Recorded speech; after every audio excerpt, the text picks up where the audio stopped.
ay rated SPG. Striktong patnubay at gabay ng magulang ang kailangan. Maaaring may masiselang tema, lengguwahe, karahasan, sexual, horror o droga na hindi angkop sa mga bata.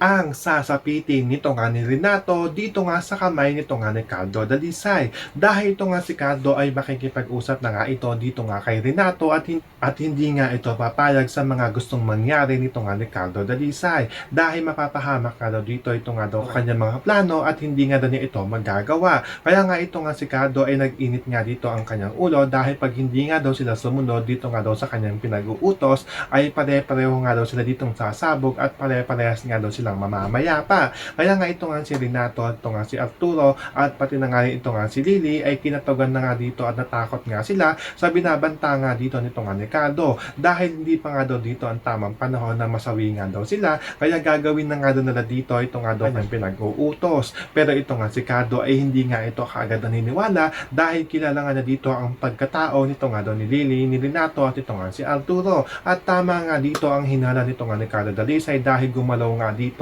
ito nga si Renato at meron nga itong ginawa upang mas lang nga doon niya dito ito nga daw si Cardo pero nakaiwas nga dito ito nga si Cardo at bumuelta nga ito dito nga kay Renato. Kaya nga ito nga si Renato ay tinamaan niya ito dahil na nga rin sa ginawa dito nito nga ni Cardo Dalisay. So pakakaabangan nga natin dito ang sasapitin nito nga ni Renato sa kamay nito nga ni Cardo Dalisay. Yan ang ating mga makakatukan at pakakaabangan dito nga lang sa FPJ San Provinciano.